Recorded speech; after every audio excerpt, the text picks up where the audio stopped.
IT job కోసం try చేస్తున్నారా? Coding ట్యూటర్లో training తో పాటు స్టైఫండ్ అండ్ 100% జాబ్ గ్యారంటీ. నమస్తే, వెల్కమ్ టు సుమన్ టీవీ. నేను మీ సుమన్ టీవీ ఉషా. రీసెంట్గా మనం చూసుకుంటే హైదరాబాద్ పరిసర ప్రాంతాలకి సంబంధించి చెరువుకి సంబంధించి ఏదైతే స్థలం ఉంటుందో ఆ స్థలాల దగ్గర అక్రమ కట్టడాలు నిర్మించారన్న దాంతో చాలా ప్లేసెస్కి సంబంధించి కొన్ని ఆఫీసెస్ని కూల్చివేయడం మనం చూస్తూ ఉన్నాము. దానికి సంబంధించి కొన్ని వీడియోస్ కూడా వైరల్గా మారాయి. ప్రజెంట్ మనం చూసుకుంటే చాలామంది దీనిపైన క్లారిటీ లేక అర్థం అవ్వక ఇబ్బందులు పడుతూ ఉన్నారంటే మా ఫ్లాట్ కావచ్చు, మా ఆఫీసులు కావచ్చు, మా సంస్థలు కావచ్చు ఎఫ్టీఎల్లో ఉన్నాయా లేదా బఫర్ జోన్లో ఉన్నాయని తెలుసుకోవడం ఏ విధంగా అని అడుగుతూ ఉన్నారు. దానికి సంబంధించి పూర్తి ఇన్ఫర్మేషన్ ఇవ్వడానికి హైకోర్టు అడ్వకేట్ రవీంద్రనాథ్ గారు ఉన్నారు. ఆయన అడిగి తెలుసుకుందాం. నమస్తే రవీంద్రనాథ్ గారు. నమస్తే అమ్మ.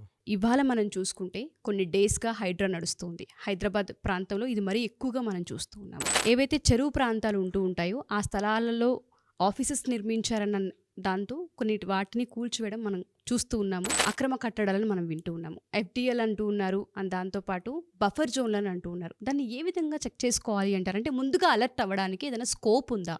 హెచ్ఎండిఏ పరిధి 2018లో ఏర్పాటైన తర్వాత హైదరాబాద్ మెట్రోపాలిటన్ డెవలప్మెంట్ అథారిటీ అది యాక్చువల్గా. ఈ పరిధి సుమారుగా 7 జిల్లాలు దీని ఆధారంలో మొత్తం హెచ్ఎండిఏ పరిధిని విస్తరించారు. 7 డిస్ట్రిక్ట్స్ వస్తాయి ఇందులో. ఈ 7 డిస్ట్రిక్ట్స్ని కలిపి ఒక హెచ్ఎండిఏ పరిధిని ఏర్పాటు చేశారు 2018లో. హెచ్ఎండిఏ ఎప్పుడైతే మాస్టర్ ప్లాన్ ఫామ్ చేశారో దాంట్లో క్లియర్ కట్గా రకరకాల జోన్స్ డిక్లేర్ చేయడం జరిగింది. అయితే ఈ మధ్యకాలంలో రియల్ ఎస్టేట్ అనూహ్యంగా పెరిగిన తర్వాత అసలు ఎక్కడికంటే ఆకాశానికంటే ధరలు పెరిగిన తర్వాత ప్రతి సామాన్యుడు కూడా నేను హైదరాబాద్ పరిసరాల్లో ఎక్కడైనా ఒక చోట ఒక సొంత ప్లాట్ కొనుక్కుంటే బెటరు, ఆ ప్లాట్ ఉంటే నాకు ఒక ఎసెట్గా ఫీల్ అవుతాడు, మా అమ్మాయికి ఒక మ్యారేజ్ టైంకో లేదా బాబుకి జాబ్ చేసుకునే టైంలో ఏదో ఒక ఎసెట్గా నాకు పనికొస్తుంది.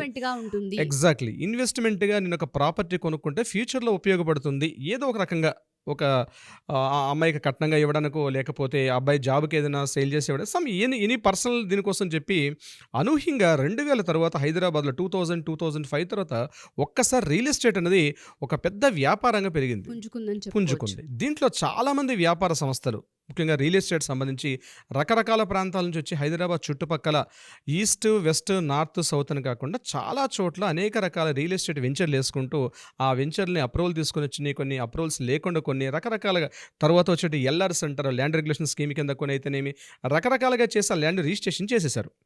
ఇది గతం జరిగిపోయింది.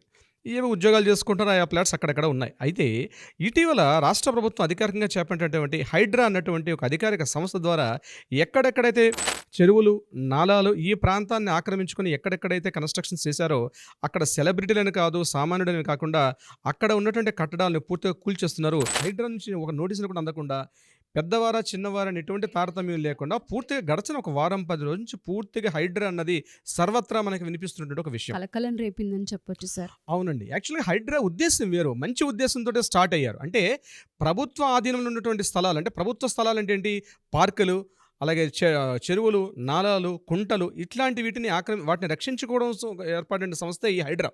యాక్చువల్ దాని యొక్క ప్రధాన ఉద్దేశం ఏమిటంటే ప్రభుత్వ స్థలాలు ఏవైతే ఉంటాయో, అంటే ఇక్కడ 2 రకాల కేటగిరీస్ ఇస్తారు. 2 రకాల కేటగిరీ ఏంటి, ప్రభుత్వం యొక్క స్థలాలు. ఇప్పుడు చెరువు ఉందనుకోండి, అది private property, it's public property. పార్కులు ఉంటాయి, ప్రభుత్వం యొక్క ప్రాపర్టీ అంటే పబ్లిక్ ప్రాపర్టీ. పబ్లిక్ ప్రాపర్టీస్ని ఆక్రమించేసుకొని రకరకాల వెంచర్లు వేసేసారు, అందులో రకరకాల కన్స్ట్రక్షన్ చేసేసారు. వీటి మీద కన్స్ట్రక్షన్ చేసినప్పుడు వాటిని కొలాప్స్ అయిన ఉద్దేశంతో హైడ్రా అనే సంస్థను ఏర్పాటు చేశారు. సరే, దాని యొక్క విధి విధానాన్ని మనం వేరే వీడియోలో మనం చర్చిద్దాం, హైడ్రాకి సంబంధించినటువంటి ఆ యొక్క డీటెయిల్స్ అనే విషయంలో. అయితే ఇక్కడ ఏం జరిగింది, ఈవెన్ ఇంకొక పాయింట్ కూడా, ఇప్పుడు రియల్ ఎస్టేట్ ఒక వెంచర్ వేసిన తర్వాత రియల్ ఎస్టేట్లో సుమారుగా ఒక 10% 15% ప్రాపర్టీ ఏదైతే ఉంటుందో టోటల్ లేఅవుట్లో ఆ ప్రాపర్టీ పార్కుకి ఉద్దేశించి ఉంటుంది. అందులో ఏమైనా అక్రమ కట్టడాలు కట్టినా అది కూడా ఆల్సో ఒక అక్రమ కట్టడంగా కట్టి దాన్ని కూడా హైడ్రా వాళ్ళు కూల్చేయడం జరుగుతుంది. అది కూడా it is also public property. కొంతమంది పార్కుగా నిర్దేశించిన స్థలంలో కూడా కన్స్ట్రక్షన్ చేసేసారు. ఇదంతా టోటల్గా హైడ్రా గురించి ఒక స్పెషల్ కాన్సెప్ట్, స్పెషల్ స్టోరీ మనం వేరే ఎపిసోడ్లో చేద్దాం దీనికి సంబంధించింది. అయితే ఎక్కడెక్కడైతే ఈ రియల్ ఎస్టేట్ వెంచర్లు చేసేసారు, ఇప్పుడు ఈస్ట్, వెస్ట్, నార్త్, సౌత్ ఈ ప్రాంతాల్లో ఎక్కడెక్కడైతే ప్లాట్లు వేసి రియల్ ఎస్టేట్ వెంచర్లు వేశారు, అప్రూవల్స్ తీసుకొచ్చారు, ప్లాట్లు అమ్మేశారు, రిజిస్ట్రేషన్లు అయిపోయి ఇప్పుడు సామాన్య జనం ఆలోచిస్తుంది ఏంటి, భయపడుతుంది ఏంటంటే ఈ చెరువుల పక్కన మా స్థలాలు ఉన్నాయా లేవా, నాలాల పక్కన మా స్థలాలు ఉన్నాయా లేవా, కుంటల పక్కన మా స్థలం ఉందా లేదా, ఇది తెలుసుకోవడం ఎలా అన్న విషయం మీద ఇప్పుడు సర్వత్రా చర్చనీయాంశమైంది. నేను దీనికి సంబంధించి కొంత సూచనలు చేస్తాను. అవి ఖచ్చితంగా ఎవరెవరైతే ప్రాపర్టీ ముఖ్యంగా ప్లాట్ ఓనర్స్ ఎవరెవరైతే ఉన్నారో నేను చెప్పే విధంగా ఫాలో అయితే మీరు ఆ ప్రాపర్టీని చెక్ చేసుకునే వెసులుబాటు మీకు ఉంటుంది. ముందుగా గుర్తుపెట్టుకోవాల్సింది హెచ్ఎండిఏలో ఉన్నటువంటి హైదరాబాద్, రంగారెడ్డి, భువనగిరి, మేడ్చల్, సంగారెడ్డి, సిద్దిపేట, మెదక్ ఓకే. ఈ జిల్లాలన్నీ కూడా హెచ్ఎండిఏ పరిధి కిందకు వస్తాయి చాలా వరకు. ఇందులో ఉన్నటువంటి జిల్లాల్లో సుమారుగా మనకి హెచ్ఎండి అందించిన లెక్కల ప్రకారం 3532 చెరువులు హెచ్ఎండిఏ జోన్లో ఉన్నటువంటి చెరువులు. ఇందులో వీళ్ళు ఏం చేశారంటే ఇప్పటివరకు 3114 చెరువుల యొక్క సర్వే పూర్తి చేశారు. ఆ చెరువులకు ఆ సర్వేకి ఒక ఐడి నెంబర్ ఇచ్చారు. ఆ ప్రతి చెరువుకు ఒక ఐడి నెంబర్ ఇచ్చారు. ఆ ఐడి నెంబర్ ఇచ్చిన తర్వాత దాన్ని ఎప్పుడైతే దాన్ని కన్ఫర్మేషన్ చేస్తే దానికి ఒక డేట్ కూడా ఉంది. సో 3114 చెరువుల యొక్క సర్వే పూర్తయింది. ఇంకా మిగిలినవి పూర్తి అవ్వాల్సినటువంటి స్థాయిలో ఉన్నాయి. ఇందులో మనకి హెచ్ఎండిఏ వెబ్సైట్లో అధికారికంగా కొన్ని చెరువులు సుమారుగా 2567 చెరువుల యొక్క మ్యాప్స్ అనేవి ప్రజెంట్ మనకి వెబ్సైట్లో అందుబాటులో ఉన్నాయి. ఓకే. సో ఈ 2500 ఇప్పుడు నేను చెప్పిన 7 జిల్లాల ప్రదేశంలో ఉన్నటువంటివి 2567 చెరువులకు సంబంధించిన లిస్ట్ ఆల్రెడీ మనకి అఫీషియల్ హెచ్ఎండిఏ వెబ్సైట్లో ఉంది. అది ఎలా చెక్ చేసుకోవాలి నేను చెప్పే ప్రయత్నం చేస్తున్నాను. ముందుగా మనం ఈ బఫర్ జోన్ అంటే ఏంటో తెలుసుకోవాలి. Buffer zone FTL. ఒక చెరువు మ్యాక్సిమం వర్షం ఎప్పుడైతే కంప్లీట్గా నిండుతుందో, వర్షం బాగా పూర్తయిన తర్వాత గడిచిన లాస్ట్ 2 డికేడ్స్లో తీసుకుంటారు. వర్షపాతం ఎంత నమోదైంది, ఆ చెరువు ఎంతవరకు నిండింది, ఎక్కడైతే నిండిందో దాన్ని గరిష్ట పాయింట్ తీసుకుంటారు. దాన్ని ఎఫ్టిఎల్ అంటారు. ఎఫ్టిఎల్ అంటే full tank level. This is called actual word. Full tank level అంటారు దీన్ని. ఈ చెరువు యొక్క ఎఫ్టిఎల్ ఉంటుంది. ఆ ఎఫ్టిఎల్ పరిధి నుంచి పక్కన బఫర్ జోన్ అంటారు. అంటే ఒక చెరువు యొక్క సైజు నిర్దేశాన్ని బట్టి ఆ చెరువు నుంచి ఏదైతే ఆ పాయింట్ ఎఫ్టిఎల్ నుంచి ఒక డిస్టెన్స్ వరకు ఆ ఉన్నటువంటి రౌండ్ సర్కిల్ని దాన్ని బఫర్ జోన్ అంటారు. Okay. So FTL buffer zone 2 సర్కిల్స్గా ఉంటుంది. చెరువుకు ఉన్నటువంటి ప్రదేశాన్ని ఎఫ్టిఎల్ లేదా ఫుల్ ట్యాంక్ లెవెల్ అంటారు. ఆ ఫుల్ ట్యాంక్ లెవెల్ నుంచి డిస్టెన్స్, ఆ ఎంత డిస్టెన్స్ అనేది చెరువు యొక్క సైజు, చెరువు యొక్క దీన్ని బట్టి దాన్ని డిసైడ్ చేస్తారు, పరిమాణాన్ని బట్టి డిసైడ్ చేస్తారు. దీన్ని ఎఫ్టిఎల్ బఫర్ జోన్ అంటారు. ఈ రెండు కాకుండా క్యాచ్మెంట్ ఏరియా అని ఒక వర్డ్ వస్తుంది. అంటే ఇప్పుడు చెరువు నిండాలంటే హైదరాబాద్ లాంటి ప్రాంతాల్లో ఎక్కడెక్కడో హైయెస్ట్ ప్రాంతాల నుంచి ఆ నాలాలు దూరంగా వాటర్ వచ్చి ఈ చెరువు నిండుతుంది. ఆ వాటర్ వచ్చినటువంటి ప్రదేశం ఏదైతే ఉంటుందో నాలాలు, ఆ నాలాలు చుట్టూ ఉన్నటువంటి ప్రదేశాన్ని, ఫర్ ఎగ్జాంపుల్ ఒక చెరువు ఉంది ఇక్కడ.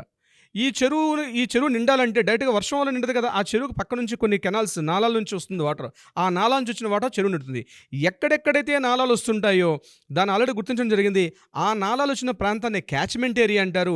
ఆ నాల ఎక్కడైతే ఆ వాటర్ ఫ్లో అవుతుంటుందో ఆ క్యాచ్మెంట్ ఏరియాకి, దాని నుంచి కూడా డిస్టెన్స్ ఇవ్వడం జరిగింది. ఆ క్యాచ్మెంట్ ఏరియా పరిధిలో ఎంత డిస్టెన్స్ వరకు కన్స్ట్రక్షన్ చేసుకోవాలి. సో 2 పాయింట్స్ గుర్తుపెట్టుకోవాలి.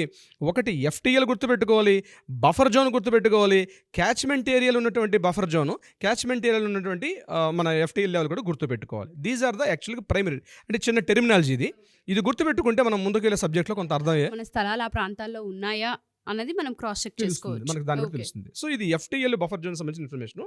అయితే సుప్రీంకోర్టు ఆర్డర్స్ ప్రకారం ఇది యాక్చువల్గా ఈ బఫర్ జోన్ వర్డ్ ఎలా చేశారంటే నాట్ ఓన్లీ హైదరాబాద్ కాదు, ఇది యాక్చువల్ సుప్రీంకోర్టు ఆర్డర్స్ చెరువుల యొక్క పరిరక్షణని దృష్టిలో పెట్టుకుని సుప్రీంకోర్టు ఇచ్చిన గైడ్లైన్స్ ప్రకారం ఈ బఫర్ జోన్ ఏర్పాటు చేయడం జరిగింది. అయితే ఎంత బఫర్ జోన్ ఉంటుంది?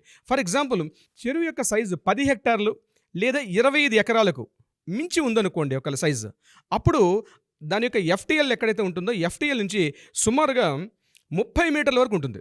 ఓకే. ఆ యొక్క బఫర్ జోన్ ఎఫ్టిఎల్ లెవెల్ నుంచి 30 మీటర్స్ వరకు ఉంటుంది. అంటే 10 హెక్టార్లు కానీ లేదా 25 ఎకరాలకి మించి ఉన్నట్లయితే బఫర్ జోన్ ప్రాంతం నుంచి, అక్కడి నుంచి బఫర్ జోన్ అంటే ఎఫ్టిఎల్ నుంచి బఫర్ జోన్ సుమారుగా 30 మీటర్ల వరకు ఉంటుంది. ఇది బఫర్ జోన్ తాలూకా ప్రదేశం. ఓకే. సో నెంబర్ 2 విషయానికి వస్తే 25 ఎకరాల కన్నా తక్కువ లేదా 10 హెక్టార్ల కంటే తక్కువ ఉన్నటువంటి ప్రదేశాలు అయితే ఆ యొక్క బఫర్ జోన్ ప్రాంతం ఆ ఎడ్జ్ అంచు నుంచి 9 మీటర్ల వరకు ఉన్నటువంటి డిస్టెన్స్లో ఉంటుంది. ఇది తెలుసుకోవాల్సినటువంటి మెయిన్ కీ పాయింట్స్. ఇవి తెలుసుకుంటే ఎలా చెక్ చేసుకోవాలనే విషయంలోకి ఈ బేసిక్ గ్రౌండర్కి అర్థమైతే నేను నెక్స్ట్ చెప్పబోయే కంటెంట్లోకి మీకు అర్థమయ్యే అవకాశం ఉంటుంది. అయితే ఇప్పుడు మన ఫ్లాట్, మనం ఏదైతే కొనుక్కున్న మన ఫ్లాట్ ఒక సర్వే నెంబర్ ఉంటుంది. మన సర్వే నెంబరు ఎఫ్టిఎల్లో ఉందా లేదా బఫర్ జోన్లో ఉందో తెలుసుకోవడానికి ఫస్ట్గా మనం ఏం చేయాలంటే మన హెచ్ఎండి యొక్క అఫీషియల్ వెబ్సైట్ ఉంటుంది, hmda.gov.in ఉంటుంది. వీలైతే లింక్ కూడా మనం కింద ఇద్దాం దీనికి సంబంధించినటువంటి. ఆ లింక్ క్లిక్ చేస్తే ఆ లింక్ ఓపెన్ అవుతుంది. ఆ లింక్ ఓపెన్ చేస్తే అందులో మనం ఏ డిస్ట్రిక్ట్లో ఉన్నాం, ఏ మండలంలో ఉన్నాం, ఏ గ్రామంలో ఉన్నాం, మన డీటెయిల్స్ ఎంటర్ చేయాలి. ఎంటర్ చేస్తే ఇమ్మీడియట్గా ఒక మ్యాప్ ఓపెన్ అవుతుంది. ఆ గ్రామానికి సంబంధించిన ఎన్ని చెరువులు ఉన్నాయి అన్నది ఆ మొత్తం మీకు అనేది బ్లూ కలర్ మార్క్స్లో కనిపిస్తుంటాయి ఆ యొక్క మ్యాప్స్. అందులో సపోజ్ మన సర్వే నెంబర్ మన విలేజ్కి ఎక్స్ అని విలేజ్కి ఉన్నాం అంటే విలేజ్కి ఎంత డిస్టెన్స్లో ఉన్నాం అన్నది మనకు అక్కడ తెలుస్తుంది. ఆ కార్నర్లోకి వెళ్ళి క్లిక్ చేస్తే అది జూమ్ అవుతుంది. ఫస్ట్ ఆ యొక్క మ్యాప్ జూమ్ అయితే అది ఎంతవరకు ఉంటుంది ఆ డిస్టెన్స్ అనేది కూడా మనం దాన్ని జూమ్ చేస్తే కనిపిస్తుంది. దాంట్లో ఎలా ఉంటుంది అంటే ఎఫ్టీఎల్ ఎంతవరకు ఉంది అక్కడ డీటెయిల్స్ ఉంటాయి మనకి. ఎఫ్టీఎల్ ఎంతవరకు ఉంది ఆ మొత్తం ఎఫ్టీఎల్ ఎంత పరిధి వరకు ఉందో అది బ్లూ కలర్ మార్క్లో ఉంటుంది దానికి సంబంధించిన ఆ చెరువు వరకు. ఇప్పుడు మనం ఏ వైపు ఉన్నాం, ఈస్ట్లో ఉన్నామా, నార్త్లో ఉన్నామా, సౌత్లో ఉన్నాం ఎలా తెలుస్తుంది? అక్కడ కొన్ని అక్షాంశాలు రేఖాంశాలు అంటే లాటిట్యూడ్స్ లాంగిట్యూడ్స్ కూడా ఉంటాయి. దాన్ని బట్టి మనం చెరువుకి ఎటువైపు ఉన్నామంది మన అక్షాంశాలు రేఖాంశాలు బట్టి కూడా తెలుస్తుంది. సో ఇది మనం ఓపెన్ చేయగానే ఒక బ్లూ కలర్ మార్క్ సర్కిల్లో కనిపిస్తుంది. బ్లూ కలర్ ఉన్నటువంటి మార్క్ని ఏమంటారంటే అది చెరువు యొక్క ఎఫ్టీఎల్ లెవెల్ అర్థం అవుతుంది ఆ బ్లూ కలర్ మార్కు. సో ఆ బ్లూ కలర్ మార్క్కి పక్కనే మరొక రెడ్ కలర్ సర్కిల్ కనిపిస్తుంది. ఆ రెడ్ కలర్ సర్కిల్ని బఫర్ జోన్ అంటారు దాన్ని యాక్చువల్గా. ఆ రెడ్ కలర్ సర్కిల్ బహుశా రెండు దగ్గరగా ఉంటుంది. ఆ లైన్స్ కూడా చూసినప్పుడు ఆ వెబ్సైట్ ఓపెన్ చేసి కనిపిస్తుంది. ఎందుకంటే 9 మీటర్లు కొన్ని చోట్ల ఉంటుంది, కొన్ని చోట్ల 30 మీటర్లు కాబట్టి సర్కిల్ చాలా పక్కగా ఉన్నట్టు కనిపిస్తుంది. జూమ్ చేస్తే అసలు మనకు అది క్లియర్గా తెలుస్తుంది. ఈ రెండు కాకుండా మరొకటి ఆరెంజ్ కలర్ మార్క్ మరొకటి కనిపిస్తుంది. దాన్ని చెరువు కట్ట. ఇప్పుడు ఫర్ ఎగ్జాంపుల్ ట్యాంక్ ఉంటుంది ఆ చెరువు కట్ట ఎంత ఉంది, ఆ చెరువు కట్ట అనేది ఆరెంజ్ మార్క్లో మనకు కనిపిస్తుంది. సో ఈ 3 కలర్స్ని బట్టి మనం అది ఏ కలర్లో ఉంది, ఎక్కడ ఉంది, బ్లూ రెడ్ ఆరెంజ్ అనే కలర్స్ మనకు కనిపిస్తే దాన్ని బట్టి మనం చేసి ఐడెంటిఫై చేసే అవకాశం ఉంటుంది. అయితే ఒక్కొక్కసారి దీన్ని వెతుక్కోవడం ఇట్లా చూడడం కొద్దిగా ఇబ్బందిగా అనిపిస్తుంది. అక్షాంశాలు రేఖాంశాలు డిగ్రీస్లు ఉంటాయి కాబట్టి కొద్దిగా ఇబ్బందులు ఉంటుంది. సో అక్కడ ఇమీడియట్గా మనం సర్వే నెంబర్ మ్యాప్ ఓపెన్ చేస్తే సర్వే నెంబర్ మ్యాప్ అక్కడ చూపిస్తుంది. అక్కడ ఓపెన్ చేయగానే ఆ లేఖకు ఒక ఐడి నెంబర్ ఉంది. ఆ ఐడి నెంబర్తో పాటు దానికి మరొకటి కూడా ఇస్తారు. దాన్ని ప్రిలిమినరీ నోటిఫికేషన్ ఐడి అంటారు. ఆ డేట్ అంటారు. ప్రిలిమినరీ నోటిఫికేషన్ డేట్ కూడా ఓపెన్ అవుతుంది. అంటే ప్రతి చెరువుకి ఒక నెంబర్ ఇవ్వడం జరిగింది. అక్కడ ప్రిలిమినరీ నోటిఫికేషన్ ఐడి కూడా ఉంటుంది. దాన్ని బట్టి మనకు అర్థమవుతుంది అక్కడ ఎంత మేరకు అక్కడ మనం ఉన్నాం అన్నది. సో ఇక్కడ ఓపెన్ చేయగానే సర్వే నెంబర్స్ కనిపిస్తే ఆ సర్వే నెంబర్ నోట్ చేసి పక్కన పెట్టుకోండి. దీనికి సంబంధించి మ్యాక్సిమం మీకు ఇక్కడ ఉన్నటువంటి ఈ అఫీషియల్ వెబ్సైట్ ఓపెన్ చేస్తే మ్యాక్సిమం తెలిసిపోతుంది. ఒకవేళ అక్కడ కూడా మీకు మనకు అనుకున్న ప్లాట్ ఫర్ ఎగ్జాంపుల్ ఒక పెద్ద లేఅవుట్ ఒక సర్వే నెంబర్లో ఫర్ ఎగ్జాంపుల్ ఒక 232 సర్వే నెంబర్ ఉంది. 232 సర్వే నెంబర్లో సుమారు ఒక 500 ఎకరాలు ఉంటుంది. బట్ మన ప్లాట్ 100 ఎకరాల్లో ఉందో లేదో మనకు తెలుసుకోవాలి కాబట్టి ఇప్పుడు మనం ఏం చేయాలంటే ఇక్కడ మ్యాక్సిమంగా తెలిసే అవకాశం ఉంటుంది. ఒకవేళ తెలియకపోతే ఈ డీటెయిల్స్ కలెక్ట్ చేసుకుని పెట్టుకొని ధరణి వెబ్సైట్లోకి వెళ్ళాల్సి వస్తుంది మనం. సో ధరణి వెబ్సైట్ యొక్క లింక్ ఎలా ఉంటుంది, dharani.telangana.gov.in ఉంటుంది. ఆ వెబ్సైట్ ఓపెన్ చేయొచ్చు. లేకపోతే కింద మన వచ్చే లింక్లో కూడా క్లిక్ చేస్తే మనకు ఆ యొక్క మ్యాప్ ఓపెన్ అవుతుంది.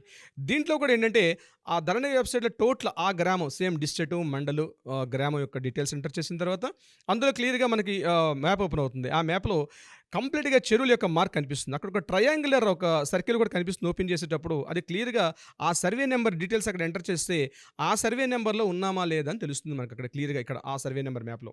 హెచ్ఎండిఏ నుంచి మనం రాసుకున్నటువంటి మన సర్వే నెంబరు ఇక్కడ ధరణి పోర్టల్లో 2 సర్వే నెంబర్లు చెక్ చేసుకునేటప్పుడు ఇమీడియట్గా మనకు అక్కడ సింక్ అవుతుంది. అప్పుడు ఎందుకంటే ఇప్పుడు మనం ఫిజికల్గా చూస్తే చెరువు కనిపించకపోవచ్చు. బట్ ఇప్పుడు నేను ఇందాక ఇచ్చిన లెక్కల ప్రకారం చాలా ఆల్మోస్ట్ 2562 చెరువుల వరకు సర్వే చేశారు. ఆల్రెడీ వెబ్సైట్లు ఉన్నాయి కాబట్టి వెబ్సైట్లో మన డాక్యుమెంట్ నెంబర్ అక్కడ తీసుకొని మన సర్వే నెంబర్ తీసుకుంటే సర్వే నెంబర్ ప్రకారం అది చెరువులో వస్తుందా, శిఖం కిందకు వస్తుందా, కుంటం ల్యాండ్ కిందకు వస్తుందా, అదే శిఖ కుంటం అంటారు దాని కిందకు వస్తుందా, నాలా దగ్గరకు వచ్చిందా అంటే మనకు క్లియర్గా తెలుసుకునే అవకాశం అయితే దాంట్లో ఉంటుంది. ఇప్పుడు ఏం చేస్తారు, ఈ 2 డీటెయిల్స్ మీకు తెలిసిన తర్వాత మీ ప్రాపర్టీ కొనుక్కున్నటువంటి సేల్ డీడ్ డాక్యుమెంట్ ఓపెన్ చేయండి. సేల్ డీడ్ డాక్యుమెంట్ పైన నెంబర్ ప్రకారం మీరు చూసినట్లయితే ఇమీడియట్ ఇక్కడ సర్వే నెంబర్స్ లిస్ట్ కనిపిస్తుంది. ఆ సర్వే నెంబర్స్ డీటెయిల్స్ ఎంటర్ చేయండి. ఇమీడియట్గా మన ప్లాట్ ఆ సర్వే నెంబర్లో ఉందా లేదా అని తెలుసుకునే అవకాశం ఉంటుంది. ఒకవేళ ఇది ఒక్కడే కాకుండా మరొకటి ఉంది, ప్రొహిబిషనరీ ల్యాండ్ డాక్యుమెంట్స్ ఉంటాయి. అక్కడ చెక్ లిస్ట్ ఉంటుంది. ఫర్ ఎగ్జాంపుల్ ఒక 232 సర్వే నెంబర్ ఎగ్జాంపుల్ నేను చెప్తానండి. ఈ సర్వే నెంబర్ పలానా ఒక గ్రామం, ఆ గ్రామంలో ఉన్నటువంటి ఒక మండలం, ఆ మండలం కింద గ్రామంలో ఉన్న సర్వే నెంబరు ఒక 232 గ్రామ సర్వే నెంబరు. ఈ గ్రామ సర్వే నెంబర్ని మీరు ప్రొవిజనరీ సెక్షన్ డాక్యుమెంట్లో లిక్ చేస్తే అక్కడ ఒకవేళ ఓపెన్ అయిందనుకోండి, అంటే ఆ సర్వే నెంబర్లో ఎటువంటి నిర్మాణాలు చేపట్టకూడదు, ఇష్యూస్లో ఉందని చెప్తే మనకు అక్కడ రిఫ్లెక్ట్ అవుతుంది. అటువంటి సర్వే నెంబర్లో మన డాక్యుమెంట్స్ ఉంటే కూడా అది ఇన్వాలిడ్ ల్యాండ్ డాక్యుమెంట్ అవుతుంది. సో మన డాక్యుమెంట్ ఇన్ని రకాలుగా చెక్ చేసుకోవచ్చు. ఒకటి హెచ్ఎండి వెబ్సైట్లో చెక్ చేసుకోవచ్చు, రెండవది ధరణి వెబ్సైట్లో చెక్ చేసుకోవచ్చు, మూడోది ప్రొహిబిషనరీ ల్యాండ్ డాక్యుమెంట్ సంబంధించి కూడా చెక్ చేసుకోవచ్చు. అంటే టోటల్గా మనం కొనుక్కుని చాలామందికి ఉత్సాహం పెరిగింది ఈ ప్రాపర్టీ ఉందా లేదని. అయితే ఒకవేళ మనం కొనుక్కున్నటువంటి ప్లాట్ అనధికారికంగా ఉన్నటువంటి చెరువులు, కుంటలు, నాలాలు అటువంటి పక్కన ఉంటే ఏం చేయాలి, దానికి సంబంధించి మనం లీగల్ సర్వీసెస్ మనం ఇస్తాం. దానికి అప్రోచ్ అవ్వచ్చు. అప్రోచ్ అయితే మనం దానికి సంబంధించి మ్యాక్సిమం అయితే అటువంటి డాక్యుమెంట్స్. నాకు పర్సనల్గా ఇంకో డౌట్ రవీంద్రనాథ్ గారు, మీరు చెప్పినట్టుగానే ఇది ఏదైతే వెబ్సైట్స్ త్రూ మనం తెలుసుకునే అవకాశం ఉంది, బట్ కొంతమందికి ఆ స్కోప్ ఉండదు, అది అర్థం కాదు వాళ్ళకి. ఆ ల్యాండ్ డాక్యుమెంట్కి సంబంధించి సర్వే నెంబర్స్ కావచ్చు, వెబ్సైట్స్ కావచ్చు, ఏ విధంగా చెక్ చేయాలి, అండ్ బ్లూ, రెడ్, ఆరెంజ్, మనం 3 కలర్స్ గురించి కూడా మాట్లాడున్నాం. అది దేనికి కిందికి వస్తుంది, ఏ పరిధి కిందికి వస్తున్న వాటిపైన కొంచెం వెబ్సైట్కి వెళ్ళిన తర్వాత కొన్ని అవకతవకలు జరిగే అవకాశం ఉంటుంటుంది, అది కన్ఫ్యూజ్ అవుతుంటుంటారు. ఒకవేళ మన దగ్గరికే వచ్చి అసలు మేము చెక్ చేయాలనుకుంటూ ఉన్నాం, ఇఫ్ ఇన్ కేస్ మాది ఉంది అని తెలిసిన తర్వాత మేము కొంత లీగల్గా ముందుకెళ్ళాలనుకుంటున్నాం, మాకు లీగల్ సపోర్ట్ కావాలి అనుకున్నప్పుడు మనం అలా కూడా తీసుకోవచ్చు అంటారా క్లయింట్ని? డెఫినెట్గా మనం దీనికి సంబంధించి ముఖ్యంగా ఈ రియల్ ఎస్టేట్లో ఏమైంది, ఈస్ట్ వైపు అంటే ఇటువైపు నేను చెప్పిన భువనగిరి, గట్కేసరు, యాదగిరి గుట్ట అటువైపు బాగా డెవలప్ అయింది. అట్ ద సేమ్ టైం ఈ సిద్దిపేట రూట్లో బాగా డెవలప్ అయింది, రాజీవ్ రహదారి రూట్లో, పటాన్చెరు, సంగారెడ్డి రూట్లో కూడా బాగా డెవలప్ అయ్యి రియల్ ఎస్టేట్ బాగా డెవలప్ అయింది. అన్ని వైపులు ఈస్ట్, వెస్ట్, నార్త్, సౌత్ కొన్ని వేల లక్షల పెట్టి కొనేస్తున్నారు చాలామంది. ఈ విధంగా కాంప్లికేషన్స్ ఉంటాయి. ఎవరైనా మనల్ని అప్రోచ్ అయితే వాళ్ళు particular plot number, sale deed డాక్యుమెంట్స్తో కానీ మనకు ఆ వివరాలు అందగలిగితే డెఫినెట్గా మన వైపు నుంచి లీగల్ సహాయం ఏం కావాలనుకున్నా మనం ఖచ్చితంగా చేసే అవకాశం ఉంటుంది. డెఫినెట్గా హైడ్రా గురించి ఎంత టెన్షన్ అయితే ఉందో ప్రజల్లో, దానికి సంబంధించి చాలామంది అడిగేది కూడా అదే, మాకు ముందు నోటీసులు కూడా రావట్లేదు, కనీసం తెలుసుకునే ప్రయత్నం ఉంటే జాగ్రత్త పడేవాళ్ళం అన్నవాళ్ళు చాలామంది ఉన్నారు వీడియోస్లో. సో మన ఈ వీడియో వాళ్ళందరికీ ఫస్ట్ అవేర్నెస్ని క్రియేట్ చేస్తుందని, తెలుసుకునే అవకాశాన్ని కల్పిస్తుందని కోరుకుంటున్నాను. Thank you Ravindranath garu, thank you so much. Thank you so much Mushi గారు.